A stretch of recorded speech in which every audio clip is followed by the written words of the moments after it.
I wanted to kind of take a pause when we finished up what we were looking at as far as prophecies regarding Jesus and his coming. I'm calling that a sneak peek because God in his prophecies was trying to give us a sneak peek of hope.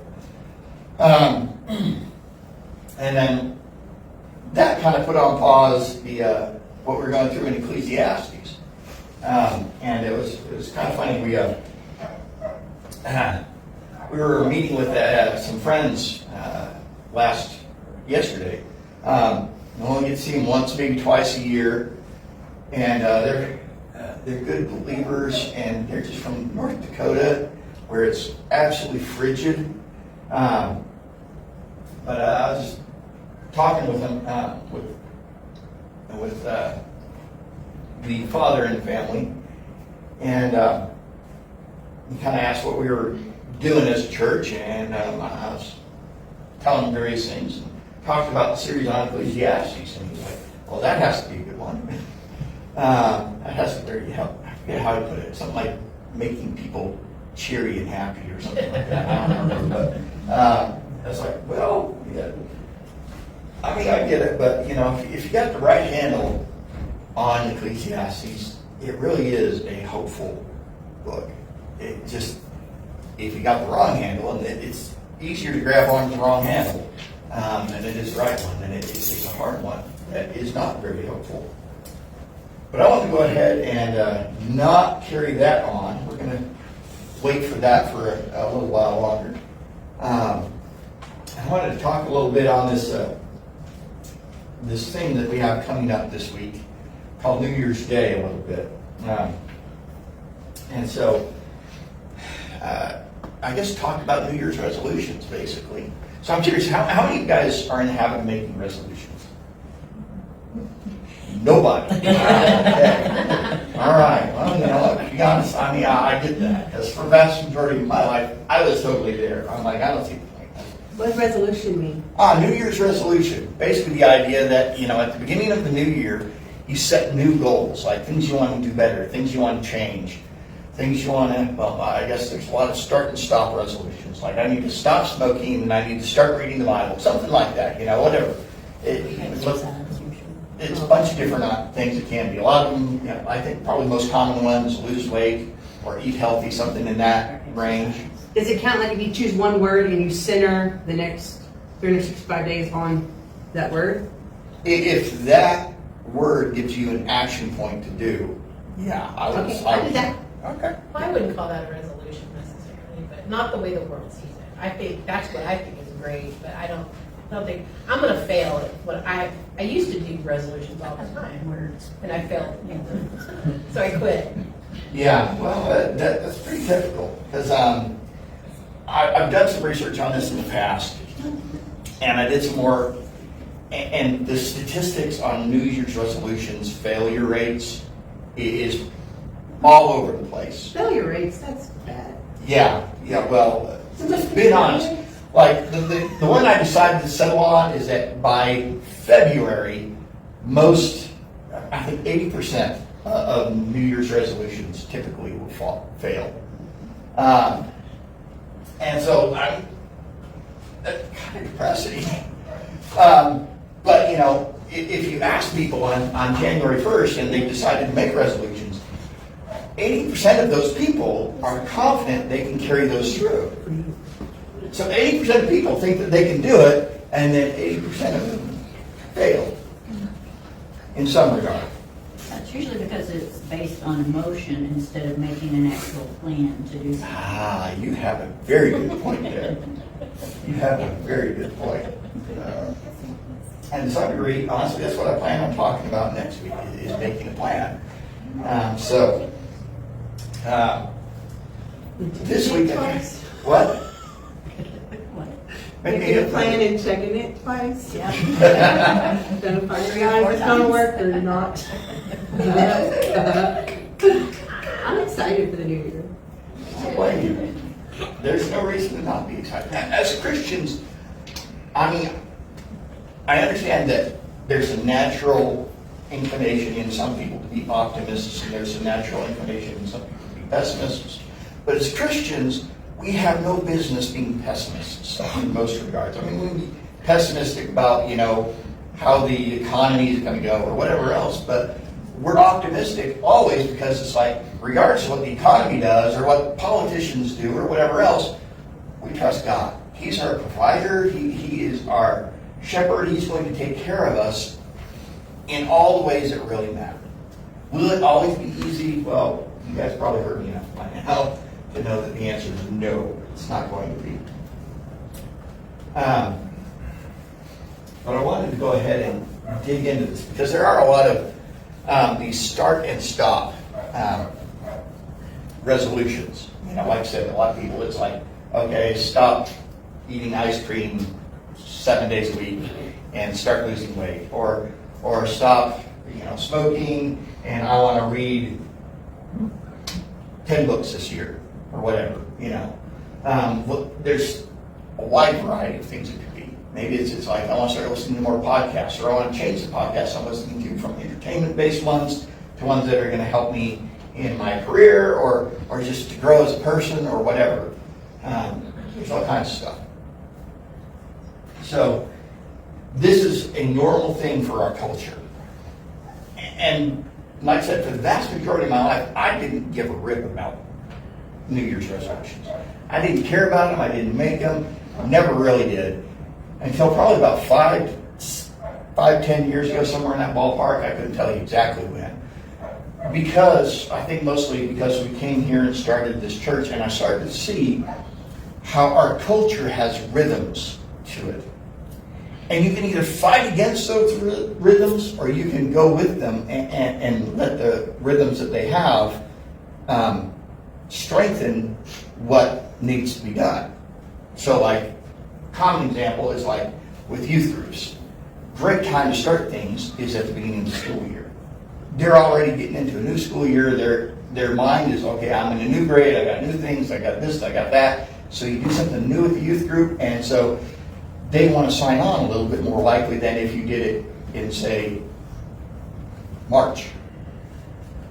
Some random time like that, January is another time to start things up often in churches. And that's a lot of what I heard when I was learning how to church plans, that you need to find one of these big times to start things off.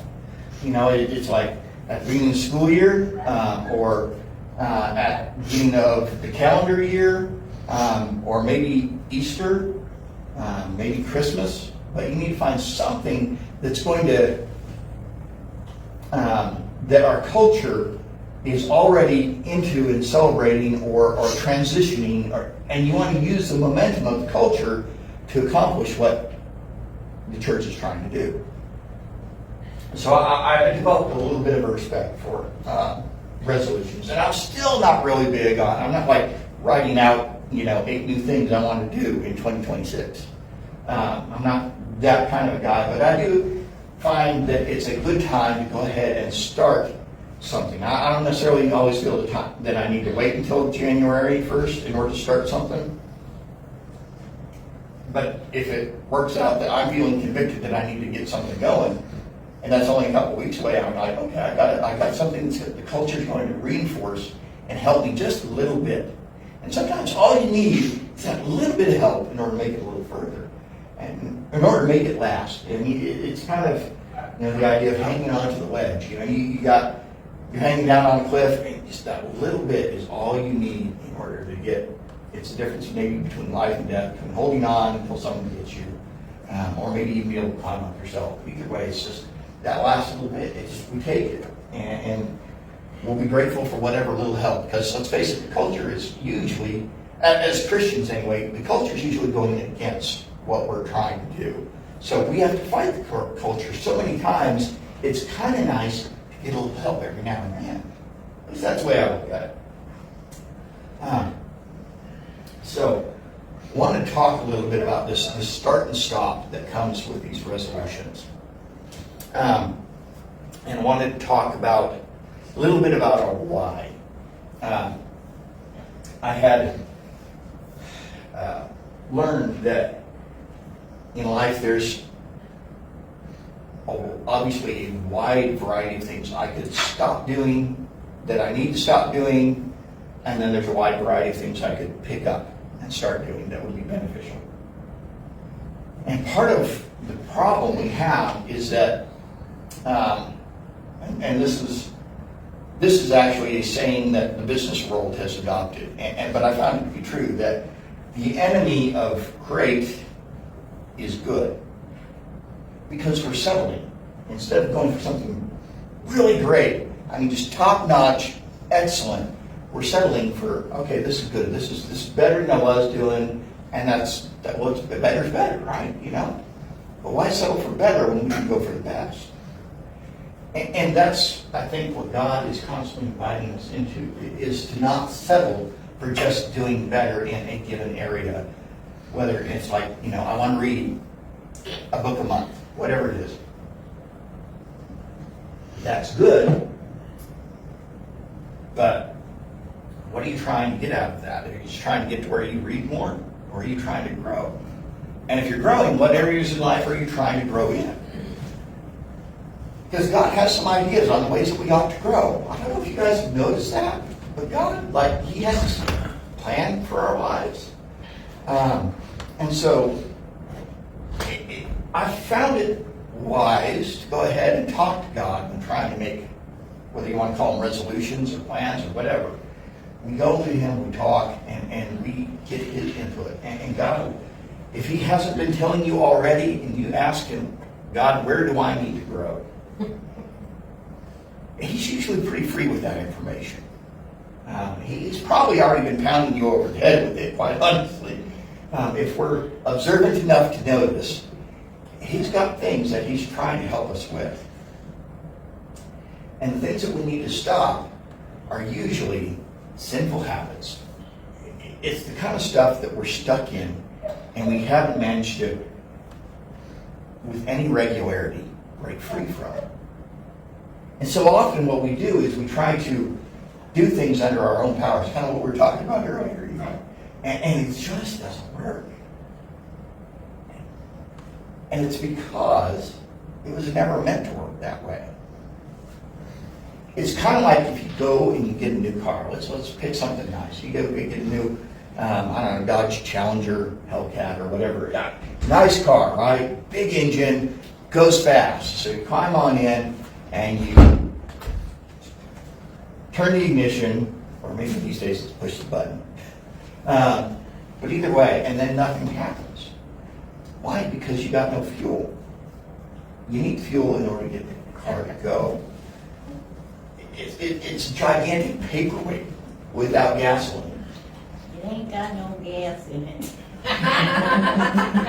Sorry, I couldn't resist. Exactly. So God has certain things that He wants us to stop, and He has certain things that He wants us to start. But if we try to do it on our own, it's like trying to drive a car without gas. It's a lot more work. And you're better off just walking. But with God, suddenly that engine roars to life, and we can get down the road. Honestly, again, with the illustration of the sports car, we can get down the road pretty fast. If we're willing to use that accelerator, if we're willing to submit our lives to God in every way, man, we just cruise down the road that God has laid out for us. And that's what I want to get in on.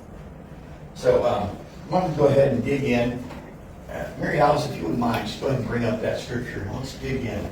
It's going to be in 1 Corinthians. And this is kind of a weird little passage because I wanted to talk about kind of the good versus great stuff. Part of our problem that we deal with is what we're going to cover here. The core of what I really wanted to read is in verse 31, I believe. Let's see. 10:31. Let's see. So whether you eat or drink, whatever you do, do all for the glory of God. And so what he's talking about in this passage is a little bit of it's a challenging one. Because what God's trying to tell us is that not only do we need to do the things that He's telling us to do, but that all of our life needs to be governed by obviously God's will, His commands, the things He says do, the things He says don't do. But it also needs to be lived in community, and therefore we need to keep each other in mind with what we do. And so that's a big part of this. And so let's dig in. Let's read 1 Corinthians chapter 10, starting in verse 23. You say, I'm allowed to do anything, but not everything is good for you. You say, I'm allowed to do anything, but not everything is beneficial. Don't be concerned for your own good, but for the good of others, so that you may eat the meat that is sold in the market without raising questions of conscience. For the earth is the Lord's and everything in it. If someone who isn't a believer asks you to come home for dinner, accept the invitation if you want to. Eat whatever's offered to you without raising questions of conscience. But suppose someone tells you this meat was offered to an idol. Don't eat it. Out of consideration for the conscience of the one who told you, it might not be a matter of conscience for you, but it is for the other person.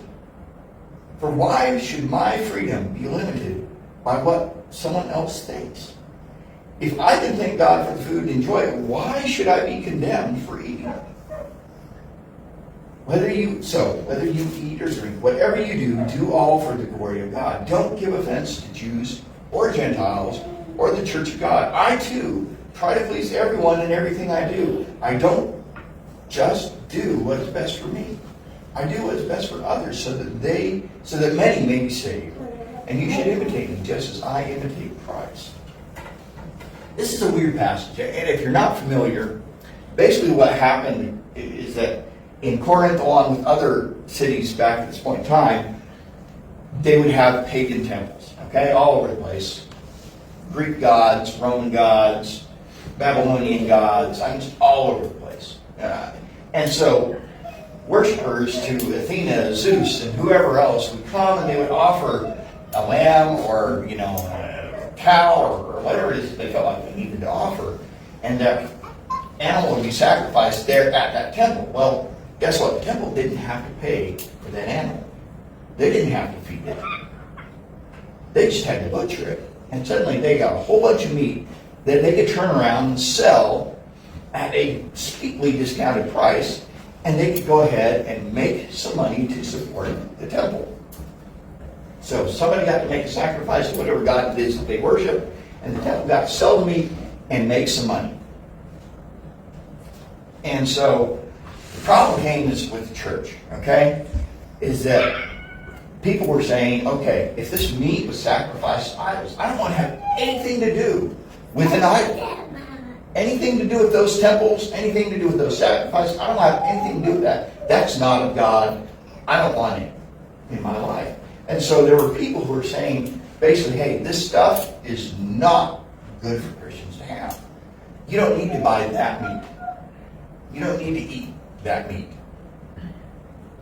And part of what Paul is trying to say here is that the trouble we have is that to some degree, what we have is a situation of it's a matter of conscience.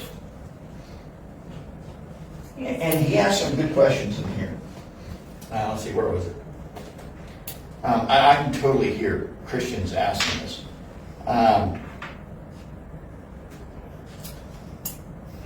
Let's see, it's in verse 29. It says, it might not be a matter of conscience for you, but it is for the other person. Why should my freedom be limited by what someone else thinks? If I can thank God for the food and enjoy it, why should I be condemned for eating it? So basically you're asking, well, it's not your business what I eat. If I want to pay less for my dinner, that's my business. And it is.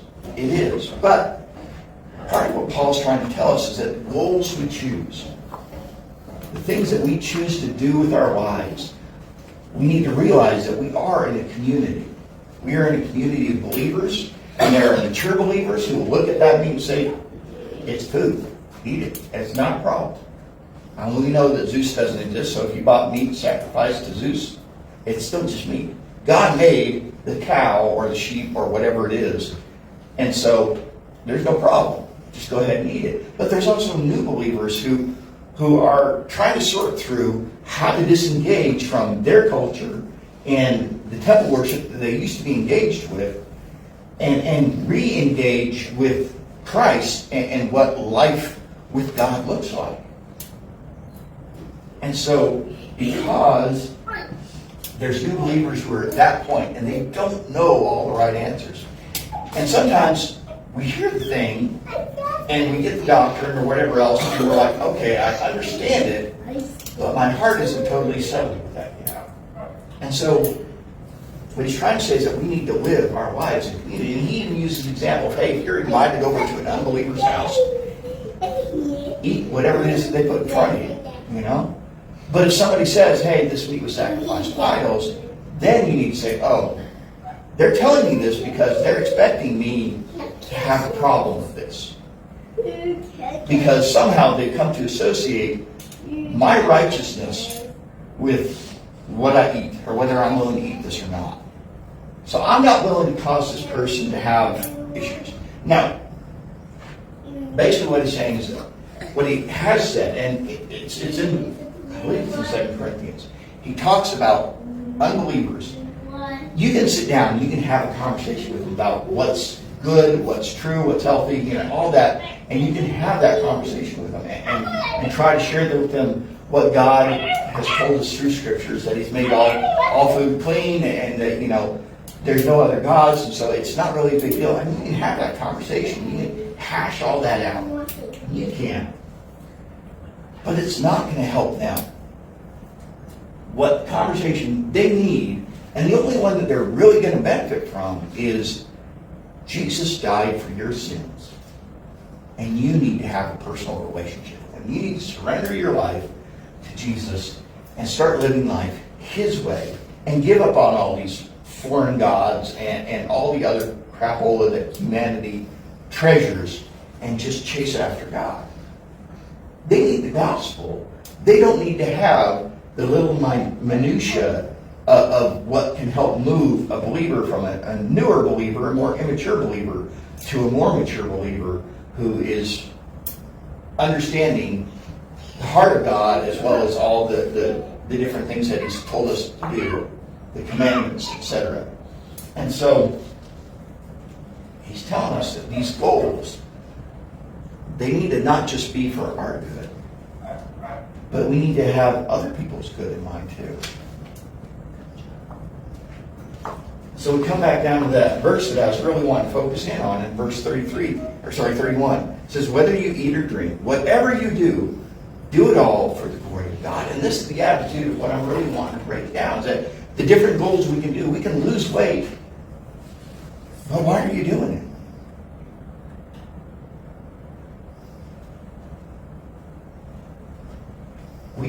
We can set goals to read more books, but again, why are you doing it? And then what books are you going to read? Are you going to read something that's going to help you grow as a believer? Or teach you something about God, or help you understand something more about, you know, salvation or end times or something that has to do with what God has told us about. But we do that, we don't just measure our benefit. We also start thinking, okay, how can this benefit others? Because so much of what God has given us isn't just for our good. He's intended it always for us to take this in, to synthesize it, which means to take it in and use it and integrate it into our lives. But then he wants us to pour it out into others. This is so much of what he gives us. All the spiritual gifts that he's given us as believers. And every single believer gets a spiritual gift. And so when he gives us that gift, he didn't give you that for your good. He gave it to you for others' good. We live lives that are interconnected. And here in the U.S., we don't like to think that way. We like to think, hey, it's just me. It only affects me. My diet, my deal, right?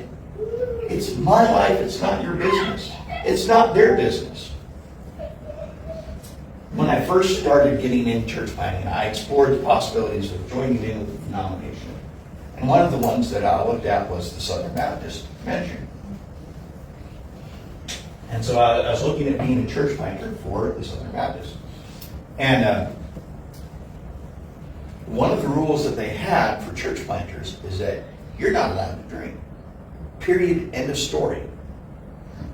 Now, I know the Bible pretty well, and I know that there's really no health benefit. I mean, modern medicine tells us there's really no health benefits to alcohol consumption, and it hurts us in the long run, especially if we drink too much. But the Bible definitely has something to say about getting drunk.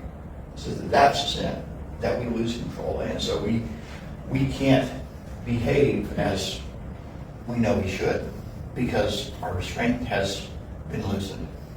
But it talks about it. It basically says, hey, don't drink strong liquor and don't get drunk. Those are pretty much the two things that we're supposed to do. And obviously, the strong liquor is because you get drunk fast. But regardless, the whole idea is that wine itself was not a sin. I mean, Jesus himself drank wine. At the miracle in Cana, when he turned the water into wine, he made it, as far as I can tell, it looks like he made it into a fairly strong wine. It wasn't just weak stuff that was just alcoholic enough to kill the microbes and whatever else that we say to drink. No, it was actually alcoholic drink that people could, if they chose, to get drunk. They could get drunk off of it. That's what Jesus did. And so we know that alcohol was part of his life to one degree or another. That was just, it's like wine in Israel back then is like tea here in the U.S., here in Texas. It's just everywhere. I don't know a single restaurant you can go to that you can't get tea, sweet tea or unsweet tea. One of the two, if not both. And then you can go to a Chinese buffet and you can get tea. You can go to a Mexican restaurant and get tea. You can go to an Italian restaurant and you can get tea. It's just what you drink here. It's the same thing in Israel. That's what people drank. And so it was part of the culture. It wasn't a big deal. But Southern Baptists say, you're not supposed to at all. And so I had a conversation with them and basically came down to this passage right here. Because our culture has this mental picture that drinking alcohol is a sin. It doesn't mean that they're right, but they have that understanding. If they know that I'm a pastor and they see me out there drinking a beer every Friday night at the bar, they're going to go, oh, that guy's a hypocrite. I don't want to go to his church. He's drinking on Saturday night. What is it? I posted something not that long ago, and so quickly I already forgot, but it was in 1 Timothy 5 where it says, do not just go on drinking only water, but use a little wine for the sake of your stomach and frequent ailments. Yeah, there was medicinal purposes to it back then. I'm like, what do I need for my ailments? But I'm not supposed to be drinking. So. Maybe Pepto-Bismol might be a better choice these days than cinnamon stomach. Pickle juice. Pickle juice. Okay, there you go. Oh, thank you. It works for your stomach. I'm not saying it doesn't work. I'm just saying it tastes lousy. No, it's good. Especially over ice with salt. Yummy. To each his own. I'm praying. So if it says that, they're still telling church planters not to drink, even though Yep. in 1 Timothy it says Yep, drink a little for your absolutely. stomach? Yeah, Huh. because again, there's two problems. A, there's that cultural thing that I told you about, that unbelievers look at the church and say Christians aren't supposed to drink. The Now, stumbling. they've got a poor understanding of what God's asked of us. But that's their understanding. So that if they see a Christian drinking, they're thinking that guy's a hypocrite, that lady's a hypocrite. And let's face it, we give them plenty of fodder for them to think we're hypocrites without giving them extra ammunition. But there's that, and then he also said, and I have had, calls about, basically needing to come pick up a church planter who'd gotten drunk, so drunk that he's literally passed out on the side of the road. So, I mean, some people shouldn't. Period, end of story.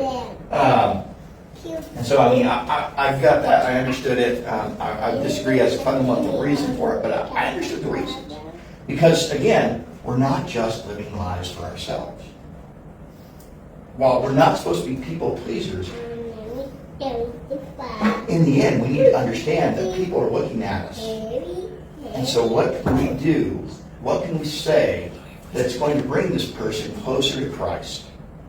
Or to a better understanding of who God really is? Are we going to let alcohol or meat sacrificed to idols become an obstacle for that person? Because we're not supposed to.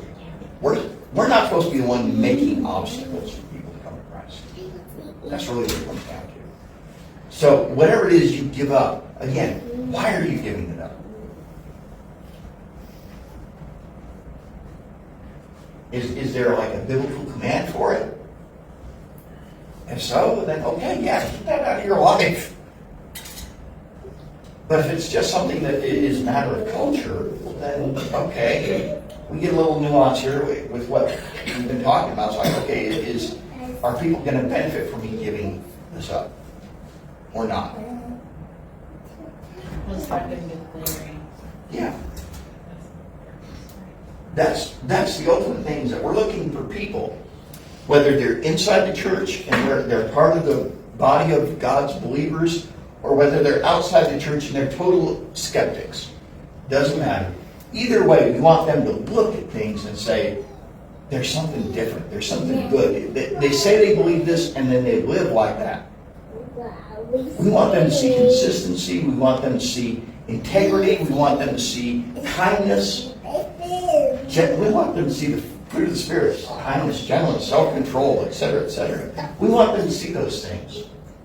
And so if the things we give up don't help people understand God in that way, maybe you shouldn't give it up, unless it's a command from God to give up. And at the same time, the things that we're supposed to start, okay, if you got a goal to start reading books or whatever, okay. Again, why are you doing it? And then, how's this going to benefit you? How's this going to benefit others? Because if all you're looking to do is read, a complete collection of Stephen King this year, that's probably not going to help you or anyone else. Except maybe lose a little sleep. So, we have a responsibility, because we're interconnected, because we live lives in community. I have a responsibility to you guys. You guys have a responsibility to me. We all have responsibilities towards each other. And we can't ignore the outside world. We've got to be engaged with them. So we've got to live lives that make them look at Jesus and say, wow, there's something good, there's something different. I want a piece of that. And so don't just set resolutions. Whether you're making a New Year's resolution or whether in June you decide that something in your life needs to change. Again, it's the same thing. Go through it, look at your why, and then how is this going to benefit me, and how is this going to in turn benefit others. That's what needs to come down. So like I said, next week I'm really planning on looking into trying to come down with some concrete plans. Make this as practical as we can. Because if I don't give you guys, and this is true for humanity, if we don't have practical steps to take, we almost never try to take them. Because simply put, most of us are just standing around going, I don't know, what do I do next? I mean, when I'm fixing my pickup, I promise you, I'm consulting videos from YouTube non-stop. I'm like, okay, what's the next step? Hit play for like 15 seconds. I'm like, okay, let's go back, let's review that. Let's make sure I got that right and that I understand what I'm doing. Same sort of thing. So we're going to make it as practical as we can and try to give you guys very pragmatic, real-world tools to be able to do whatever it is that God has set in your heart that you need to do. Or maybe stop doing. So, with that in mind, let's go before the Father in prayer. Lord, I thank you so much for your goodness and your grace, that there is grace to cover all our sins, that it doesn't matter how many times you've asked us to give something up and we've told you no, you forgive. If we're yours, you forgive every time. but you keep tapping us on the shoulder saying, hey, it really is time to give this up. And so as believers, we want to live a life that is consistent with what you said. So whether we're trying to put together New Year's resolutions or not, we're just trying to do what the next thing you have for us to do is, God, we want to do it well. We want to do it to your glory. So whether we're eating, drinking, or witnessing, or reading, or watching a show, or I don't know, whatever it is, we want to do it to your glory. We want people to be able to look from the outside and say, wow, that's great. I want a piece of that. I want to be a part of that. I want to be a part of a community that cares about helping each other out. Even just in picking New Year's resolutions. God, help us to pour into each other because we need it. Maybe not everyone's struggling here this week, but I know there are people here who are. Help us pour into each other. And when in turn we're doing really well, help us to pour into others. Help us to remember that we live lives not just for ourselves, but for others, with others, and ultimately for you. Thank you so much. And Lord, it's in the name of Jesus I pray. Amen. Amen.